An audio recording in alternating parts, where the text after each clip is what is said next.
drifting now to a place without limits or judgment. A place for you and people like you to tell your most effed up stories.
Everybody, and welcome to our special Halloween edition of Effed Up Stories. I am your host, Will Pender.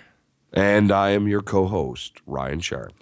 And tonight, we have a very Halloween-centric topic. We are going to do it on Ouija boards, and in particular, I'm going to focus, I think, mostly on the Zozo phenomenon. For those who haven't heard of that before, you're in for a treat. No pun intended. But before we get into that, I would just like to remind everybody that if you have any effed up stories of your own on the paranormal or pictures or video, feel free to submit that to us at our official website. That's effedupstories.com. That's EFFEDUPSTORIES.com. And it will most likely end up on the website, but possibly in a podcast as well. Now, on to the topic of Ouija boards.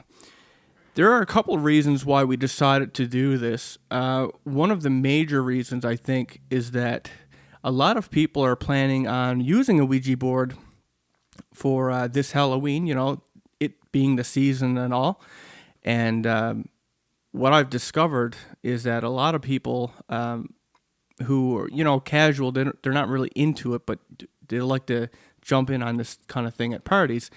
Dabblers. They run into a very interesting phenomenon, and of course, to which I'm referring is the Zozo phenomenon.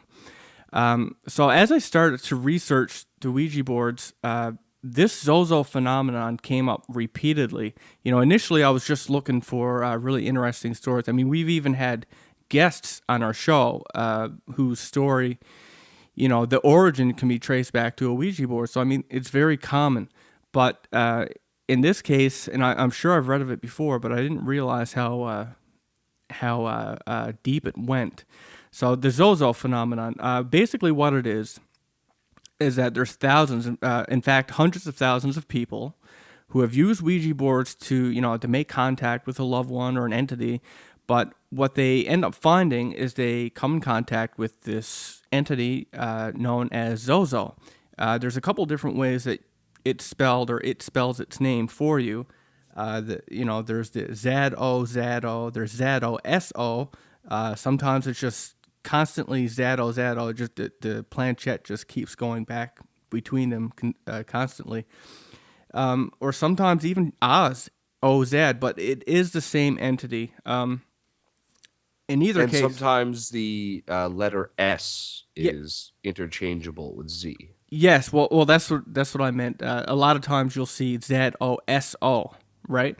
Yes. And in any case, this entity, when you first make contact with it, it does usually claim to be a loved one, or for that matter, it's kind of friendly and playful in the beginning.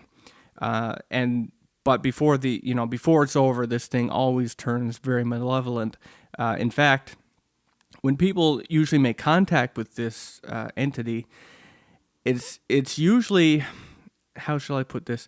They'll make contact with it, and then every time they go at the Ouija board, it seems that's all they can contact. It's like that's the only one that ever answers anymore. It's like it attaches itself.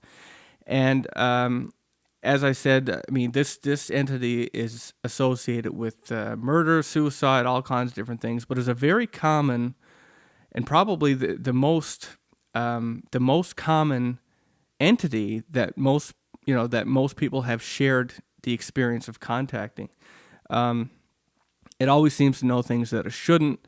It's very accurate with its information, and it unfortunately tends to attach itself to its victims long after the session has ended. And the accuracy, I guess, is one of the chief reasons why people, when they sit down and they're trying to contact a deceased relative, and um, they make some kind of connection with something or someone, and they believe it is said family member because the information is generally pretty accurate.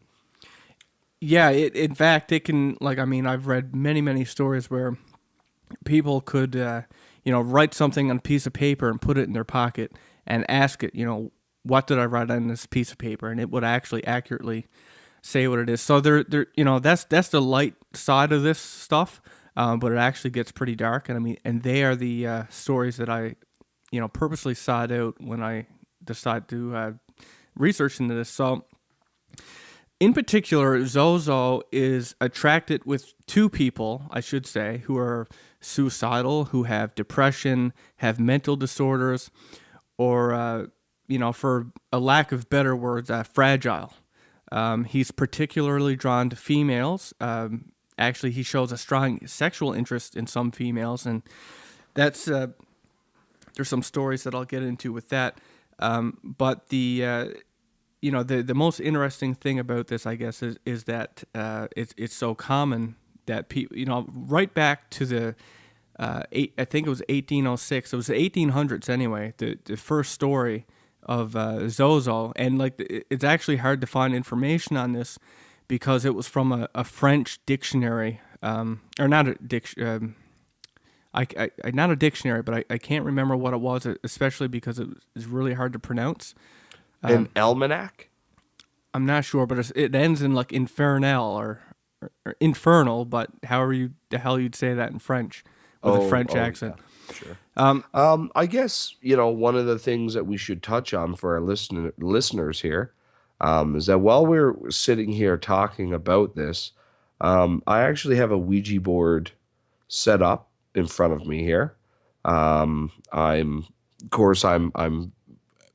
staying very engaged in the conversation, obviously, but at the same time, I am trying to divide my attention between the conversation at hand, and I'm gonna do my best during this podcast to actively try to communicate with something through the Ouija board. Unfortunately, because of some technical problems, I'm not able to record the video of the session. However, if there's anything of note, I'll be sure to pipe up and let everybody know. So yeah, sorry. Please continue. Actually, on that note, Ryan, for everybody else out there listening, this is something that we'd like to dive into further in a further episode. If you guys would like to, maybe we could figure out some way that we can go into a live chat room or something like that and do a podcast with the Ouija board going, and maybe we can all hear your thoughts while we're doing that and see if we can get something to happen.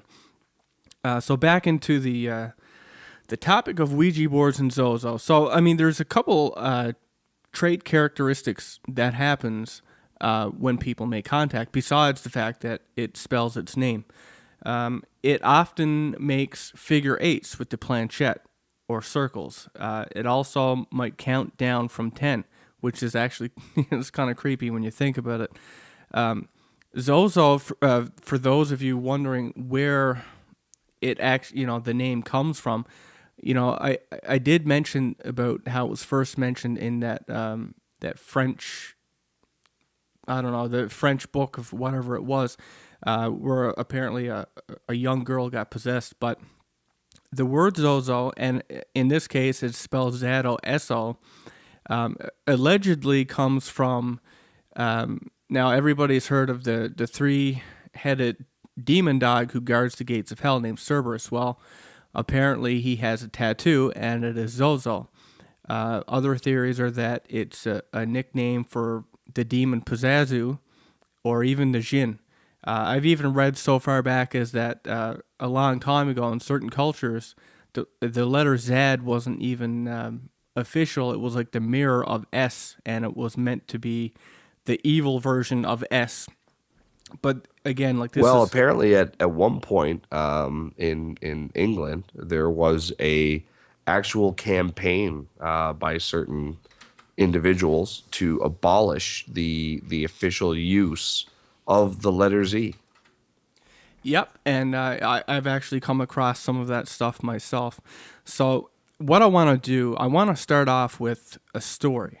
Now, Ouija boards being as popular as they are, it's not hard to find stories, but it is hard to find stories that are, that I guess would please a jaded person like myself.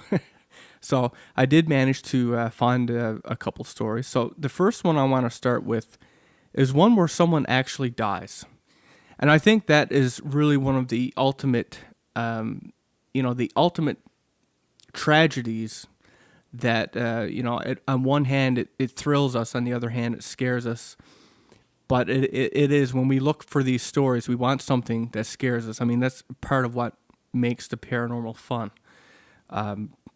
It's sad, but it's true. So in this story, it's about a woman named Bonnie. She grew up in Massachusetts. She was really close with her two younger sisters, and they were all interested in the strange and unknown things, not unlike myself and Ryan, and of course everybody that listens to this channel. So anyway, once they were in high school, they started hearing about Ouija boards, and they decided to go out and get one. Well, the two of them would use it, while the third one, I did say three sisters, right? Yeah, Bonnie, two younger sisters, that's right.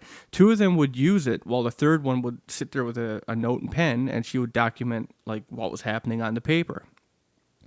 Well, they used this thing for weeks, and they were getting the typical spirits telling them about their family, personal details, and then they noticed that every time they used it, they made contact with the same spirit. And of course, I'm referring to Zozo. The spirit, of course, was very nasty with them. It even went as far, it told them it was the devil, right? But I mean, it always spelled its name as Zozo. Anyway, at some point, one of the girl's best friends had heard that, they were playing with this Ouija board, and, this particular friend had lost her sister in a van accident. And so, she wanted to know if she could come over and hopefully make contact with her dead sister using this Ouija board. So, they all agreed, and, one night she comes over, and that's what they set out to do. So when they made contact with what they assumed was her sister, the friend that was over talking to her sister, I mean, she was really emotional. She was telling her dead sister how much she loved her and missed her, and said that, she didn't want to live anymore. I mean, that's how miserable she was without her. And, all she wanted to do was be reunited with her. Well, 2 weeks later, she died. But she died in a van accident exactly the same way as her dead sister. Now, that's pretty uncanny. I mean, you die, fine, but I mean, the fact that she died, it wasn't just a car accident, it was a van accident, just like her sister. Just the numbers, the statistical unlikelihood of something like that. Yeah, I mean, it was, it's just really bizarre. And, and what you'll find in a lot of these cases with Ouija boards, well, for one thing, everybody gets it because it's, it's going to be fun, it's going to be exciting, it's going to be thrilling. But every story that you read, they're all negative. And it's kind of funny to say, but for us who's looking for that thrill without actually having to do it, without actually having to use one, we're looking for as bad as it gets. And I mean, Ouija boards oftentimes completely ruin people's lives. I mean, it's not like they use it once and it's gone. It's once they invite it. I mean, I've even read a site that went into great detail about how to end the session properly. Because if you don't, the session technically is not ended, and whatever you called through is probably still there with you. But anyway, I'm gonna jump ahead to the next story because there are some important aspects that we're gonna go over to do with Ouija boards in general. But this next story is actually pretty popular. When I was looking this up, I found this on a number of different sites, but it shares a common element with a lot of stories that I've read where people have had really bad experiences, and that is that the victim telling the story advocates to stay away from them. They're like very, very upfront and like make a point of going around and spreading that people should stay away from them. And I know just by saying that, I'm pushing each one of you to use one because that's just the way this thing goes. Everybody here don't press the red button. Yeah, and everybody pushes the red button. And you know what? I'm no different. And if it wasn't for certain elements, I would have one right here myself. In fact, I do want to pick one up soon. So perhaps me and Ryan will have two going at the same time. But anyway, I'm going to jump to this next story, and this is from a man named Darren. So Darren is from Tulsa, Oklahoma. His experience has led him to, like I just said, he's gone on record warning that Ouija boards are not a toy. But that is what we know them as. I mean, Parker Brothers sold Ouija boards as toys targeted to children. But anyway, I digress. They're dangerous, and that's his message. That's most people who've had experiences with them, that's their message. So as this story goes, Darren often used his Ouija board, and he seemed to keep contacting the same spirit. Again, we have this pattern.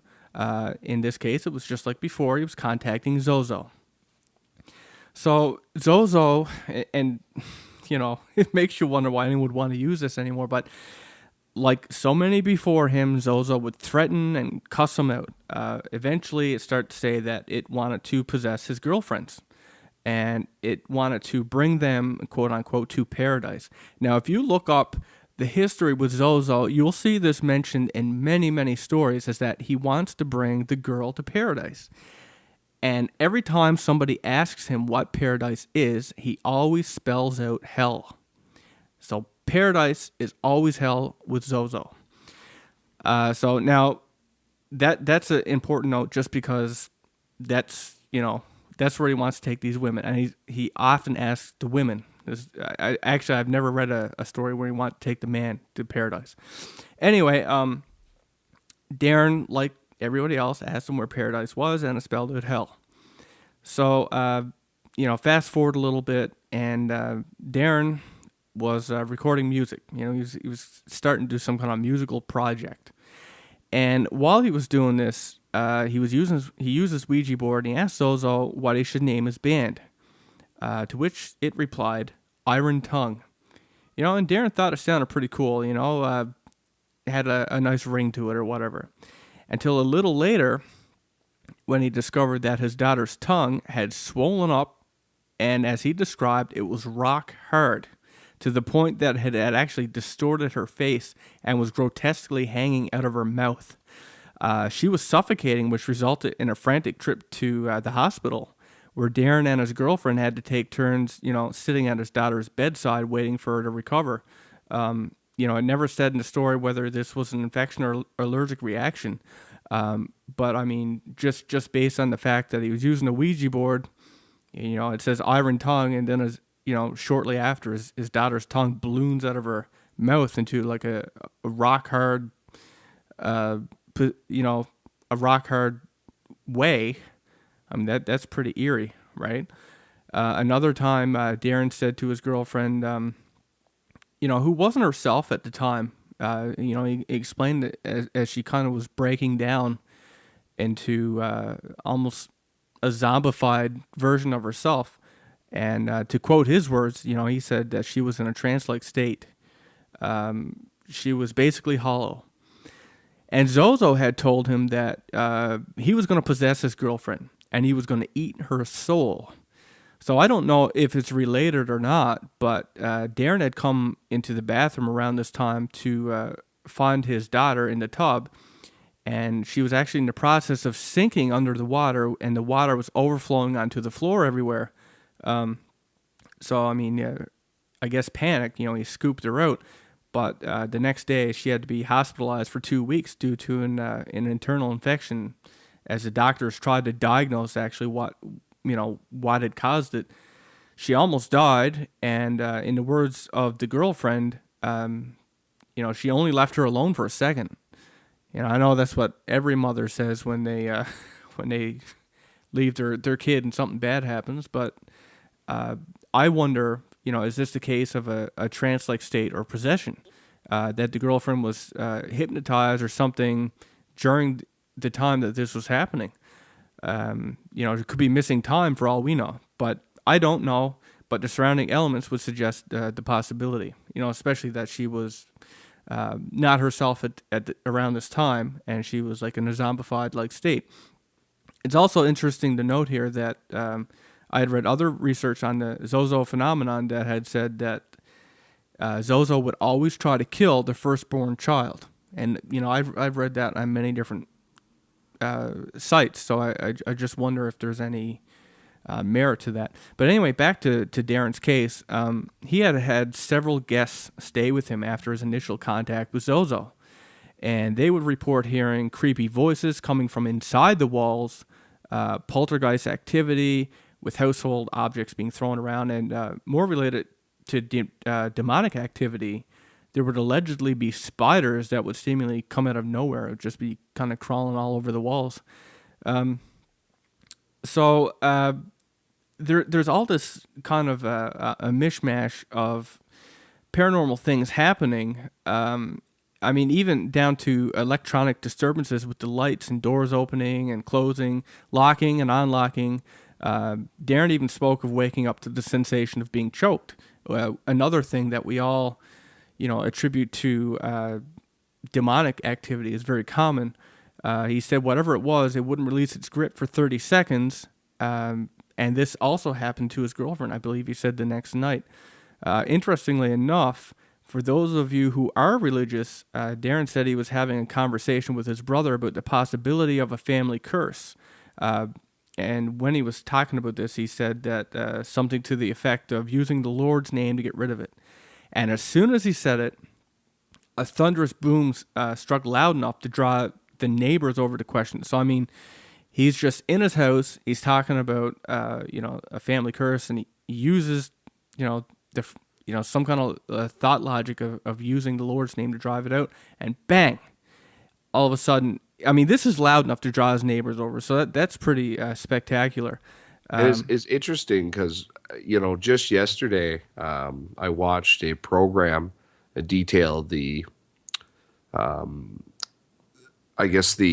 story of a family who had moved into a house with, apparently with demons living in the basement. Like the former inhabitants were occultists, and that was the event that that was the thing that happened that kind of kicked off the worst of what they experienced. Was like this, right before the worst of the worst that happened, there was this, like, an explosion in their basement, and it was like the floor actually rose up. It was so violent. It was an interesting parallel that with the driving out, you get that thunderous clap, and and it's something that's been detailed in many other demon cases as well. This sudden whomp of force and sound.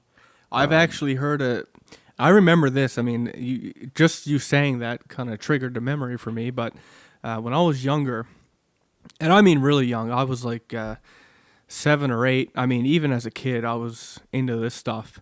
And a kid who lived on my street, and he's a couple years older than me, and his brother was a couple years older than him, and he had, this some kind of satanic book, and I mean, which was really cool to people like me as a kid because it was so taboo, and our parents would never let us have something like that. It was this taboo thing. It was secret knowledge, and anyway.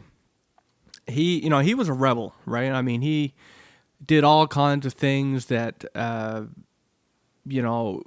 most of us, I mean, even the rebellious, I mean, I was always in trouble, but I mean, this kid was a step further than me all the time, and nothing seemed to faze him. And anyway, I heard this story after the brother was like, I think he was 15 at the time. And after this event happened, which was relayed to me by his younger brother, it really struck a chord with me. So anyway, he moves away, right? And he's only 15. I mean, so, unless the parents kick you out of a house or something like that, it's not, common. I mean, you're usually there until you're 18, or a lot of kids are until they're like 20, older. Anyway, so I asked his younger brother, who was my friend, who was my childhood friend, what had happened. And we already knew that, he had this book. And maybe this is all bullshit, it's kids being kids and all that stuff. But he did tell me that, he was doing some kind of thing in the book. And he, despite it being daytime, the room got really, really dark. The house started to shake, and stuff actually shook off of the mantle, and like pictures and stuff like that. And he did hear, as you said, like a really loud, like a loud thunderous sound. And after that, I should mention he always had like long hair. He was listening to Metal Slayer and all that stuff. He cut his hair, and he like moved the hell out of his house. So I don't know what anybody else wants to make of that. Maybe it. That said, it is a weird story to make up anyway, so. Yeah, but the fact that it, again, it details this, this explosion, this sudden, loud noise, and this accompanied with the thing I kept coming across was, like a pressure wave. Yeah. Right. And it's like something has entered into this world, and it has done so in a violent fashion. Well, I wonder. It's an interesting correlation, nonetheless. I wonder if it's similar when they leave, because in the case of Darren's story, anyway, after he had heard that thunderous boom, he hasn't been bothered by Zozo since, which was the opposite of other stories I've heard. Once you hear it, it's there, kind of a thing. So I wonder if that, the coming and going, maybe it's a similar sound. That's the passing through the threshold. But it is interesting to note also that there's a permission. There's like demons, from everything I've read and heard and talked to others about, there's an unwritten rule, that. And that's where the Lord's name and all this stuff comes in here. They're basically not allowed to be interfering with us. That's like the agreement, is that they're not allowed to interfere with us. And it's like by reaching out, I guess, to Jesus or God, is like you're telling on them. It's like, hey, look, this guy's not playing by the rules. And I guess there are, punishments for doing so. So that's just a little interesting note to put out there. So moving on to my next story. This has to do with, again, a killing of a family member. This story comes from is a woman by the name of Dia, or Dia. I don't know how you really pronounce that. Dia. So in this case, Zozo had actually attempted to systematically kill this woman's whole family. This story, is about Dia. At this time, she was 12 years old. Her grandmother would tell her all these paranormal stories before she went to bed, which I think is great, by the way. That's the kind of father I would be. If I had a kid, I'd be telling him all kinds of scary stories. But anyway, so that's what she did. She was 12 years old. Her grandmother would tell her all these scary stories, and she ate it up. Eventually, the grandmother mentions that the Ouija, she mentions Ouija boards, and how they worked and all this kind of stuff. And Dia was really excited, and she wanted to try one out. So she asked her grandmother, "Hey, do you have one?" And of course, the grandmother did. So she gives it to Dia, and it was a very old Ouija board. She told her it was really old. She showed her how to use it, but she didn't have a planchette. But she told her, she could use a glass or a coin, which is true. I mean, you could even make a homemade Ouija board. There's lots of stories of people using homemade ones. So the little girl, she takes the Ouija board. She waits till she gets home, and she goes in this dark little room with a lamp, and she puts down a glass to use. This is going to be her planchette, is this glass. As she reaches towards the glass, it shatters. Startled, I mean, most people would probably, tuck tail and run, but she was determined. So she takes a coin out of her pocket. And so this is her new planchette. It's this little coin. She starts talking, asking if it was if there was a spirit. She gets a yes. She asks it if it's evil. Again, the answer is yes. When she asks the name, you guessed it. It's Zozo. She asks it if it's an evil spirit, to which it replies yes. I love how honest they are, at least, right? But anyway, she starts asking these typical questions like what color her clothes are, and etc. To which it replies with all the correct answers, and then she asks what's going to happen to her family in the future. And then it tells her it's going to cause her dad to have an accident. And this didn't seem to faze her a whole lot. Maybe she didn't believe in it 100%, but she keeps going on with her questions. She asks her questions, and then she says, "Okay, I'm done. I want to go now." And this is where one of the things about using Ouija board is you're supposed to end the communication. You don't just, "Okay, I'm done." You leave the board. You're not done yet. You have to say goodbye to this spirit. The spirit has to say goodbye. That's the way it's supposed to work. And when she said she wanted to go, the answer was no. The cursor kept going to no. So she ends up telling it that she's leaving anyway. She puts the board away, just like how I said you're not supposed to do.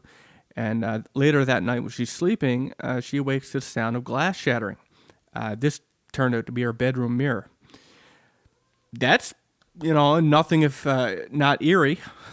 Well, in your bedroom that you're sleeping in. Yeah, that's a warning, right? That's a warning. So anyway, and keeping in mind, and mirrors being associated with the spirit world. Oh, for sure. Since the beginning of, I think reflective glass. For every time, since the beginning when an Indian looked in it and thought it stole a soul, right? There you go. But anyway, this girl grew up with, her grandmother telling her spooky stories, and so she was shaken, but she was tired, and she goes back to sleep. I'm not sure I could do that, so hands off to this 12-year-old girl.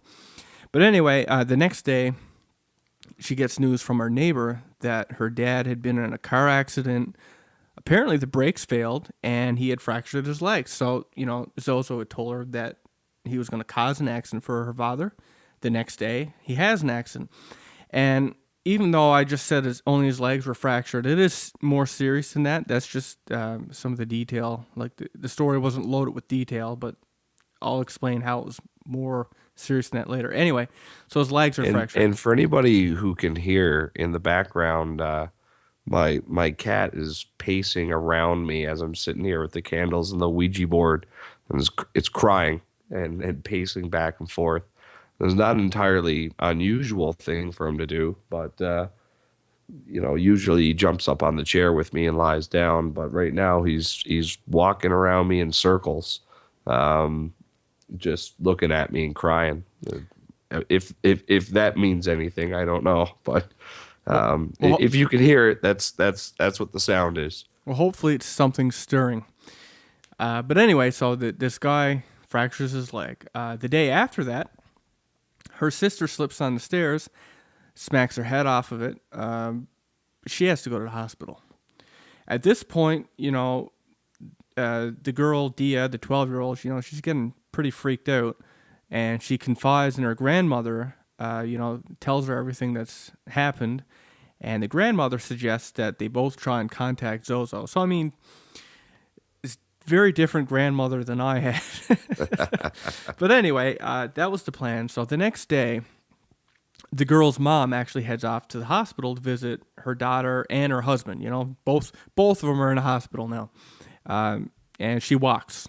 Maybe she doesn't have a car. Anyway, she walks. So the girl and the grandmother, they stick to the plan, and while her mother's gone to the hospital, they try and contact Zozo.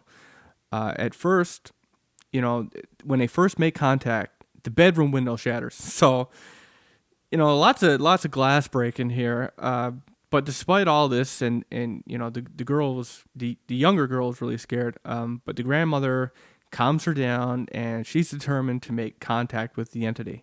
Perhaps she felt she had some kind of control or something like that. So the grandmother asks Zozo if he was causing the accidents, to which he replied he was. He then said that the mother was next. He had hurt the father, he had hurt the daughter, and now the mother was next. So the grandmother tells it to leave the family alone, and as always happens, she starts threatening to call in a priest. All the religious threats kind of a thing. And Zozo replies by saying that, fine, he'll leave. He'll get out of there, but only if on the condition that none of the family tried to contact him again. In fact, he said that if anyone had tried to contact him in the future, he can, and I quote, even kill him or her. So it's like, again, with them and their rules, the unwritten rules that they have, he was basically laying a rule that if he agrees to go and one of the family members try to contact him again, then he has legal right to kill them. So the age-old contract theme. Well, it's always permission, right? So by one of them, going to contact him again, it would be like them giving him permission to do so. The very act of doing so gives him permission. So the grandmother reassures it's Zozo that no one will try to contact him again, and so Zozo puts the planchette to goodbye, and they put the board away. But interestingly enough, while this was taking place, and they heard the story later, I guess when the mother got home, but so while this was happening place, the mother was walking to the hospital. And when she was relaying the story, she said she was almost crushed by what she described as an unbalanced truck. So I don't know if that means it was a truck that was coming around a bend, kind of tipsy-turvy or whatever, but she described it as an unbalanced truck. But anyways, she said she was almost crushed by it, but she said it was as if somebody helped her and stopped the truck, like pulled her out of the way or something like that. But it wasn't like a physical entity. It was something she couldn't put her finger on that had saved her from getting crushed by that truck. It was one of those things that I guess she couldn't really describe it in a way that makes sense, but she had this really big sensation, and she didn't really know that they were, doing the Ouija board. I don't think when they were gone anyway. But unfortunately, with this story, her father was in much more serious condition than there's just the fractured legs, and he died some days later. So I don't know if there was internal injuries as well, or if it was an infection or something of that nature. But there you have it, a tale of somebody using a Ouija board and somebody dying as a result. So that is a very stern warning to the rest of us. Something that I think now would be a good time to bring up, because as I'm just like you guys. I like to dig where I'm not supposed to be digging. Ryan too. one of the things about using a Ouija board, I mean, a Ouija board is not magic. It's not a magic board. You could take a cardboard box and you could use a Sharpie. You could make your own Ouija board. You could use a glass for your planchette. It'll work the same. The reason why it works, and there's different schools of thought on this, there is some truth to, I forget what it's called, like an idiomatic result. I can't remember the term, but scientists have done studies on it, and basically your unconscious mind, while your fingers are on the planchette, will actually move at places. It's just, like your hand will move. If you held your hand out, it will make little movements on its own. It's just your muscles. Little micro movements. It's the same scientific rationale that is used for the for pendulums as well. Yes. So I mean, there is truth to that. I'm not saying that every time somebody uses a Ouija board that it's I mean, it's very, very possible that it's a combination of your natural body movement and your subconscious mind. But there have been many, many, many stories of how real things do and did happen, and spell out really intelligent and things that it shouldn't know, and all kinds of tragedies happen as a result. And the thing people need to understand, and it's not just Ouija boards, this is true for tarot cards, it's true for, as you said, holding a pendulum, it's true for all sorts of divination. All forms of divination. Yeah, they're just tools. When you use this tool and you're trying to make contact with that other side, you're opening that door and giving permission for the entities on that other door to communicate with you. And the important thing to note here is that by giving permission, it's just like when people get possessed, they say they don't just get possessed. Somewhere in their head, they have to give permission for the demon to enter their body. And whether they get permission by lying to them, by promising them things that they don't intend to give them, or just wearing them down, or just wearing finally them down. I'm defeated, fine, just take me, whatever. But the end result is always the same, is that you have to give permission. What people don't realize is that by using any sort of divination, you're opening the possibility, you're giving permission. In fact, you're asking for other entities to communicate with you. That's what you're doing. And by the act of doing that, you're giving permission. So that is... especially in the case of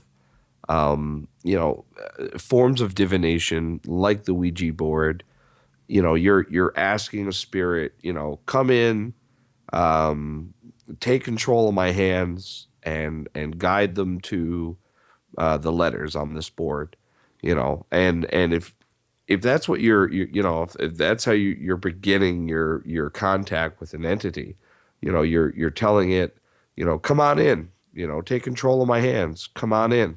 And if we're talking an evil spirit or demon or whatever you want to call it, let's face it, it's not gonna stop at the end of your wrist, it's or at your shoulders or whatever. It's coming in, and whether you had intended to allow it, just the control of your hands or your arms or the guidance of those parts of your body. The fact remains is that you have invited a spirit in to take, you're asking it to take limited control. But I don't know if it works like that. I really don't think so. No, permission is... That's, it's once it's given, you can't invite a vampire only into your foyer. Just you can come in, but only this room. It never works like that in the lore. No, permission is permission. Yeah, and demons, as we know, they're tricksters, they're liars. They do what they can to get what they want. So in the case of this, give an inch, take a mile. That is how they always are.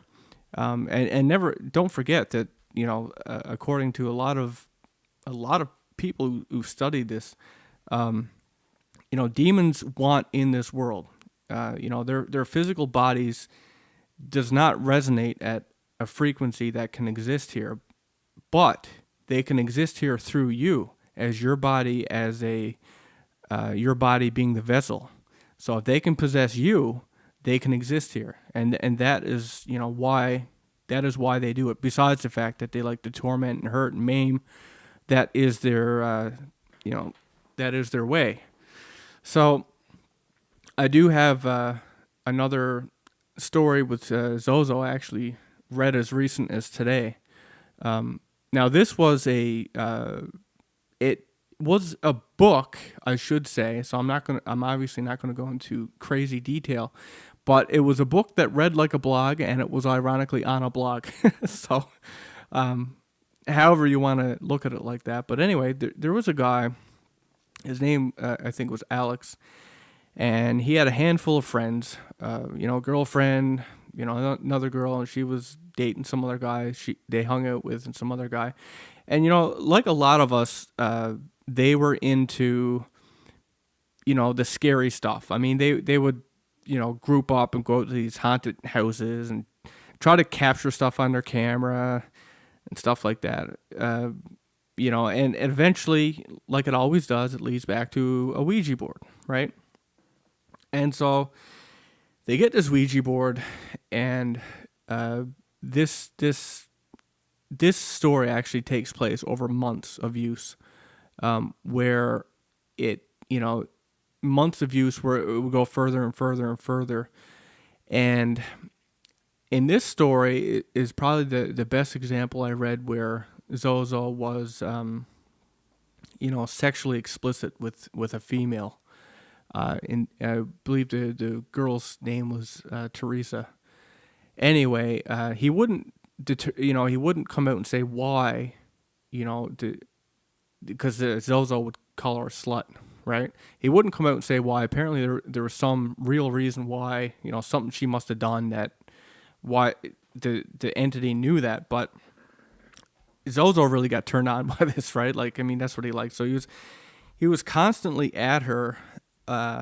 Wanting her to do sexual favors, get onto bed and, do this. Do you feel me? And I mean, there was all these different times where, they would go so far. Like maybe she'd get on the bed and just wait for something, and she'd feel him kind of put pressure on her hand, or different like little, I guess, subtle things like that. Sometimes it would escalate. There was one time where she was feeling like she was getting jabbed in the leg with something, and nobody kind of believed her. And it continued to happen until they put the board away. And when she went to the bathroom, she came out and showed everybody she had 3 fresh, jab wounds into her leg that formed like a triangle. So a lot of these different things had happened over the months, and at some point, it actually did possess both of the girls. But what was interesting was that at the end of it, I mean, this is months after the whole escapade, the guy who owned a Ouija board had decided to leave. He wanted to get away because they were all just really spooked out. And as much as it seemed to prey on the women, the girls were very. It's like every next day after this happened, it's like they want to go back at it. It's like they were addicted to it. They needed to. They needed more. They needed to see where it was going to go. And the guy just. He wanted out, and I mean, it got to the point, it was his Ouija board, but every time they started, it would actually tell him, Alex, get out, or Alex, go away. And, so he decided to leave. He was going to he took the Ouija board with him, and as he put it, on his drive, it felt like he had another passenger with him, this dark passenger. And eventually he gets over this bridge. And he decides that he's going to throw this thing over the bridge. You know, he didn't want it anymore. And he threw it over the bridge, and immediately after doing so, his girlfriend texted him, and she asked him if he had gotten rid of it.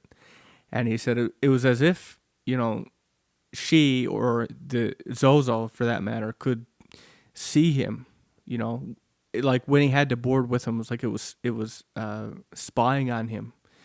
And it's like she knew where it was, although she wasn't really herself. It's like she knew. And with that, he had to go down and he burned it. So, I mean, it really does have a lingering effect where a lot of these stories, you know, it's not one session, it's not two sessions, it opens a door that sticks with you long after it's, you know, you think it's been closed. And as you'll see with a lot of people who become possessed, it's not usually right away. It's like a chipping away effect. That it's very much a gradual taking over. I guess, and I've never thought of it like this, but I mean, it's kind of like an infection. You know, it's something that kind of gets into you, and it grows. It gets worse and worse over time. And I mean, in any classic possession tale, you know, the person's physical appearance and their mental health it constantly degrades, you know, day after day, week after week, until they're pretty much unrecognizable. I mean, really, you only need to look up the photos of Annalise, you know, to really get a sense of how grotesque some of this. You know, concerning Zozo, I found it very interesting that that you know, that name you know, pops up all throughout history, and I can't remember the language now, but it's widely considered to be one of the oldest languages on the planet. Zozo actually means like blackbird, and it's interesting that, you know, if you look for images or if you know, several stories I read of people who claim to have, you know, actually seen an apparition of Zozo. It's been, you know, and I say he, even though, you know, I guess I should say it, because Zozo in several different places that I've read now, it sometimes it interchanges, claiming to be male, claiming to be female.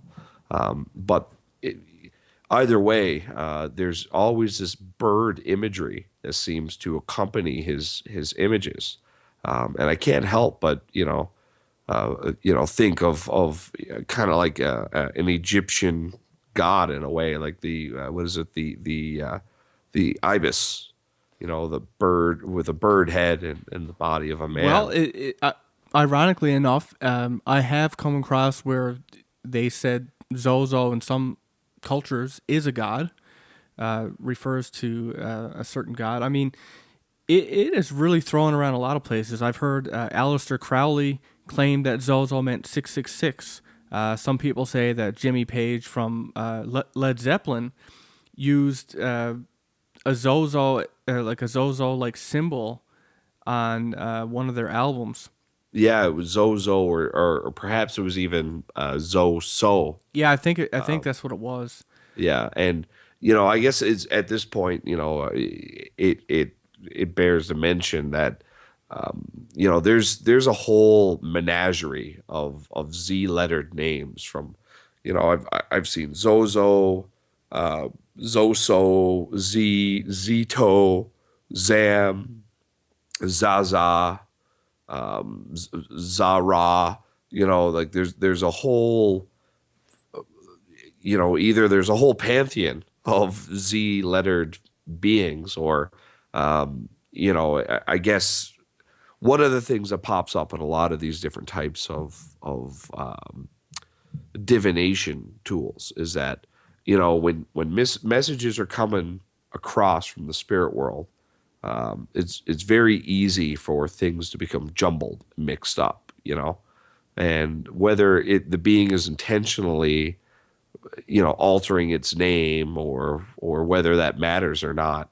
I guess it's just as likely that it's, on the part of the human brain as it's receiving this message, the way it's decoded, it can come out, Zito, Zozo, So, Zaza, it's not beyond the realm of possibility when, we're talking about interdimensional communication, But it is interesting that it's always a Z, and Yeah, that well, that's the, and again that, we brought up the idea that, Z was the evil mirror of the letter S, and again we have this link with mirrors, and mirrors have long been a source of, of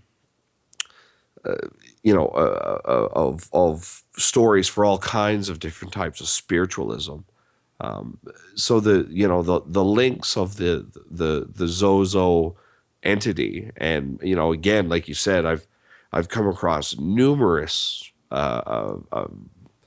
accounts of Zozo, not being a demon, but a god. And I guess at this point, we're playing on semantics, really. I mean, a demon to one religion could be a god to another.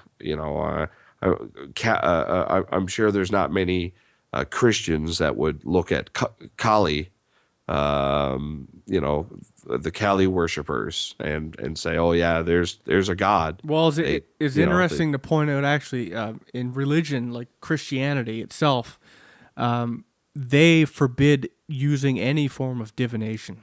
Yes, yes. It's very, very Any frowned contact upon. with the spirit. Well, I guess the main point there being is that in the Christian mythos, when somebody dies, their spirit is immediately whisked away to either heaven or hell, right? Or I guess purgatory as well. That's in there somewhere.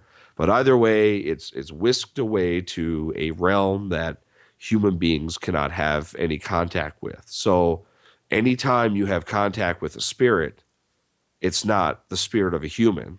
It's the spirit of something else, because all humans find their way immediately to, some kind of unreachable afterlife, a place where living human beings, where our minds and our sight cannot penetrate. So if you're talking to a spirit, if you're talking to your dead grandmother, it's something masquerading as your dead grandmother. Yeah, indeed. In fact, if half the stories we read on Ouija boards, which are almost always negative, actually, I can't recall a positive one. If any of those are true, then you're almost guaranteed to be talking with a demon of some sort. And I guess you know what? That's a good point that you make, because I mean there are very few phenomenon that in the world of the supernatural, the paranormal, that is ubiquitously associated with negativity. I mean, there's all kinds of people that say that they've seen will-o-wisps, and some say they're evil and some say they're good. People have seen little people or fairies, and some say they're good and some say they're evil. But you're very, if somebody out there has a story about a Ouija board rattling off the lotto numbers to them, I'd be happy to hear it. But that's a good point. There's not a single story that says, my daughter went missing. I pulled found the her with Ouija board. yeah. I pulled out the Ouija board and it gave me an address, or I lost my wallet, or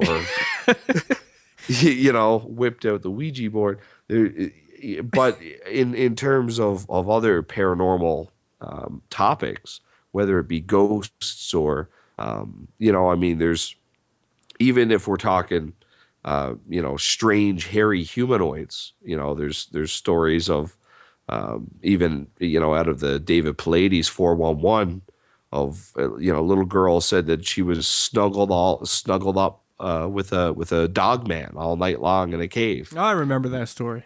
And I mean that's a one of the very bizarre extreme stories. But there it is. There's one. Well, It's more than I've ever come across with a Ouija board. So I think that in its own is interesting. oh, for sure. And while on the topic of, because as far as I'm concerned, there's probably no safe way to use a Ouija board. In fact, Oh yeah, tell me now while I got one out. you knew before you went, as you put it, you were already damned. Yeah, I was damned long before today. Yeah, this is just, it's not going to make a difference. It's like peeing in a warm wading pool, right? It's already warm. It's not really going to help. It's just going to be a little grosser. So, Ryan, I just thought of this, just because you have always had, I mean, you've delved into the dark places. And as far as I could go. As far as you could go. So when people often have this list of things that you can do to protect yourself when using a Ouija board. And they often say, you take this certain kind of salt or whatever, you make a circle around yourself. But I've also heard the opposite be true, that by doing so, you're trapping yourself in there with it. Yeah. So, I mean, is that what you would, take? Like, what would you, if you had to lean a certain way, what would your thought on that be? Well, the salt thing, again, it's salt represents the purity, it's the salt of the earth, the purity, and there's something about that evil spirits apparently, and I mean, you can dig in almost any mythology anywhere, and you'll find that salt is used in all kinds of rituals, right down to very basic, people throwing salt over their shoulder, right? As a for those who are into what we call superstitions, throwing salt over one shoulder said to get rid of bad luck. But if personally, if I was going to use something like that, and I guess I'm a paranormal slut. I never use protection. Salt, creating a salt circle around yourself before you start is only going to stop any kind of contact that you could possibly have, because said spirit couldn't infiltrate. But creating a salt circle after, if you're using the Ouija board and a friend of yours comes up and creates a circle of salt around you, you're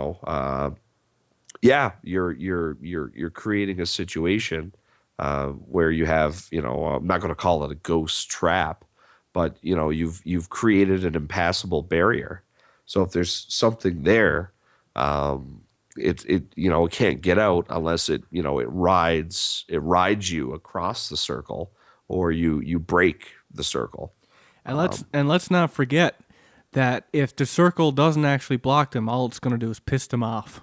Well, yeah, and again, it's one of these things. What are these entities? Sure, Christianity has labeled every god and patron spirit of every other religion as a demon, and I mean it could very well be that all the old Babylonian gods and all the old Assyrian gods and all the different pagan deities and patron spirits are all evil. They certainly, the majority of them all certainly seem to have a dark side, but of course I would argue that Old Testament God had a bit of a temper himself. Oh, yeah. And not to mention, not to Sodom mention and Gomorrah and an ego. You don't worship me, and I'm going to wipe you out, right? Well, and I guess if we're going to look at it from that, from that Christian centric view, nowhere does he ever say there are no other gods. He says, don't worship these other gods. right? Well, yeah, actually, Which is yeah. an admission of their existence. So I mean, here, here we have the ultimate divine being, just a little slip of the tongue here, and bam, proves once and for all, if you're an absolute believer in the Word of God, the Bible. It's right there. Don't worship other gods, which means there have to be other gods out there to worship. Well, for that matter, the Old Testament, and within the last year, I've actually gone through and read quite a bit of it. In the old one, God came across as very manipulative as well as jealous. If anyone worshipped another god, angry when they did, vengeful, and egocentric in that everybody had to worship and give sacrifices to him. Now, with that said, before everybody decides to put me up on a cross, I do believe in God. I just think, and I do, worship God. I'm just saying that the Old Testament, my belief is that the Bible of what it is today is a really mixed and screwed up version of the original word back then. Even way back when it happened, was mankind's perception and point of view, which is going to reflect their point in time. It's kind of like when someone passes a rumor. By the time it gets all the way around, it's not quite the same as it was when it started. Yeah, what was that game called? Telephone. Yeah. So we've been playing a game of telephone for the last 2,000 years. Again, there's something bound to be lost in the translation. Well, we even know for a fact that there's been stuff ripped out of it and put in it, and it really isn't what it was in the beginning. But even in the beginning, it was still man's perception. So this whole the Bible is the word of God. Actually, you know what? I'm going to stop right there because the religious crazies are going to jump on me. Well, the fact that we have, the most popular version, and there's the kicker, right? Is that there's different versions. So whenever you have a book with several versions, it certainly does leave things open to interpretation. But as far as spiritual protection comes in, I've long played with symbols, both holy and unholy, we'll say, and all the different we'll say arts that go along with it, the chanting, the rites, the candles. I actually have an array of candles in front of me right now. I think the most important thing to always remember is that it is an individual's will. It's the human spirit. There is nothing more powerful in your life than you. In my personal opinion, in all the years that I've been playing with the occult and religion, I've done the whole spectrum. I really have come away with a sense that the most powerful force in your own personal world is your own personal will, your own personal spiritual power. And I believe that depending upon other beings weakens us in a way. And I'm very much of the mind that if I'm being assaulted by an unseen entity, if I'm experiencing some sort of distress from a spirit, the only name that I'm going to use to drive it out is my own. By my own divinity as a sovereign thinking being, get the fuck out of here. And if you have that force of will, and I guess it really does, it circle back to the idea of permission. We in a lot of cases where people are victimized by other people, you give them the permission to victimize you. You put yourself in that position and you allow it to happen. and that so many human atrocities all throughout history were allowed to happen because we have collectively decided that that's okay. Whether, it be a political party in Germany, or it be an individual, or a couple in a dysfunctional abusive relationship. Those people are agreeing to let that happen, and I think the same goes in spiritual matters. If there's something that is ailing you, and I mean, like I've said, I've done my best to contact the brightest and the darkest of the spirit world in an attempt to understand the spirit world from my own point of view. And I mean, you can't, you don't know what warm is unless you've been cold. You don't know what you can't tell light from dark unless you've experienced both. And again, that's just my opinion, but in all my years, and I will say I have had some pretty harrowing personal experiences that I'm not going to get into right now, or probably ever. Unless I put you on the spot again. Right? Unless you put me on the spot again, yeah. But I think the thing to take away from it is that you choose as a sovereign, intelligent, thinking being with your own spiritual power to say, all right, I want you to take control of my hands and spell words on a board, or to pick out certain tarot cards, and then when you're done, it's you have to use that same force of will to say, all right, I'm done. It's time for you to leave. And I think that that's something that is overlooked far too often when we talk about spiritualism and the paranormal. Well, and you get people.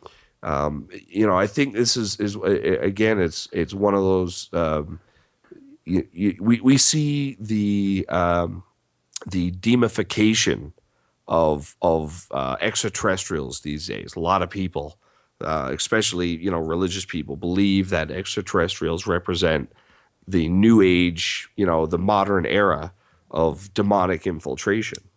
And they like to point to instances where people have, invoked the name of Jesus Christ to drive these entities away. And if I'm not saying that that the gray, for instance, because that's the one that pops up the most, the gray is a physical being or a spiritual being. I really don't know. And if, you were in a situation with a gray and you said, by the power of Christ compels you, and the thing went away, you may indeed think that, the power of Christ did compel it.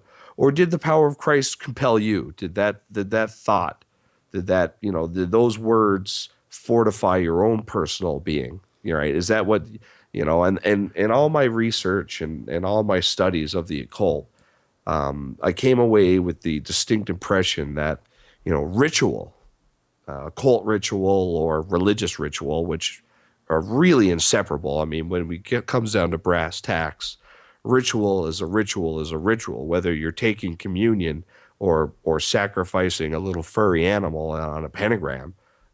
It's something that you're doing, to get attention of a greater being or to come in contact with a spiritual entity. But I think it's not that, any of those things are important. The circle, the blood, none of that matters.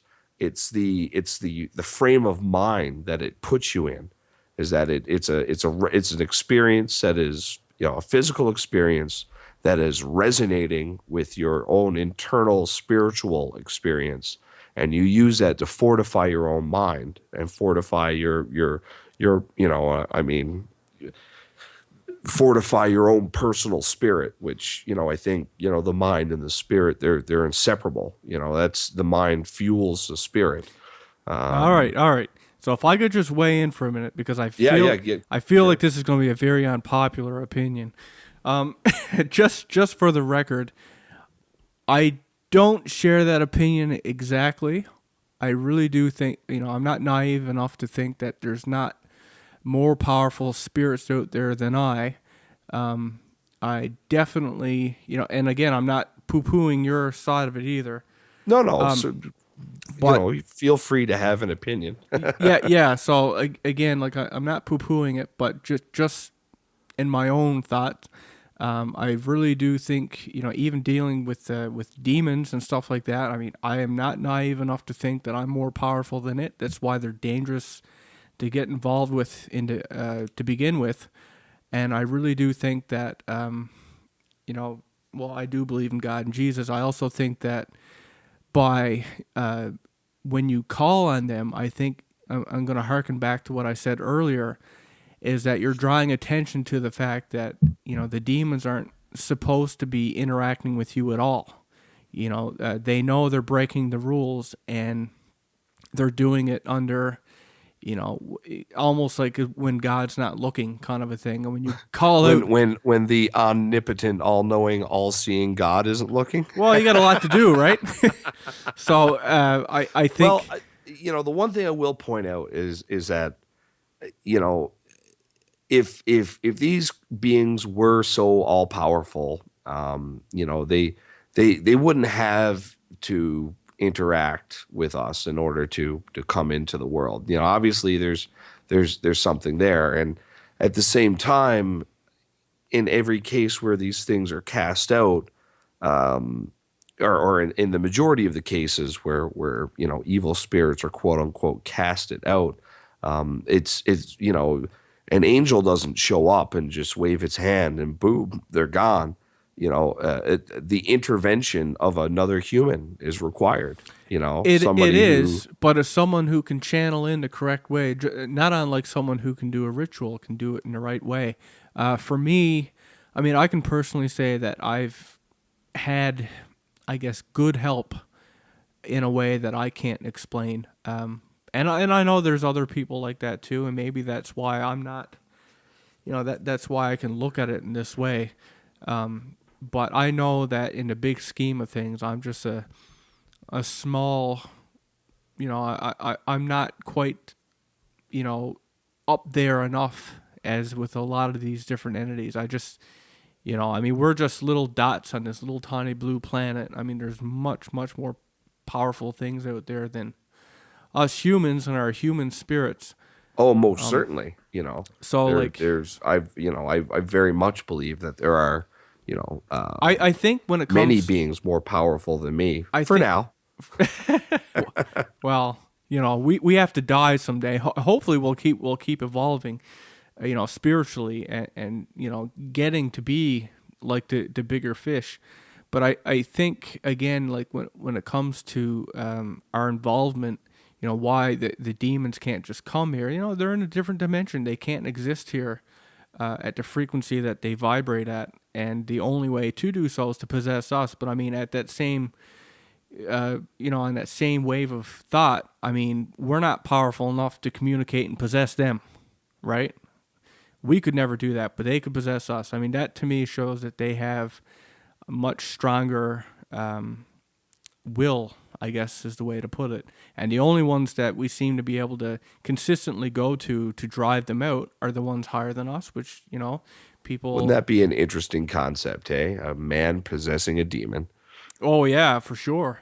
I mean, perhaps I'll give that a try someday. Well, you let me know how it turns out. I'll keep a record of the experience. You'll be like Hermes on Futurama. Thank you. It was cold down there on the floor, right? With the brain slug. Yep. So, Ryan, before we clue this up, I mean, did anything actually happen with your Ouija board? My arm is absolutely exhausted from holding.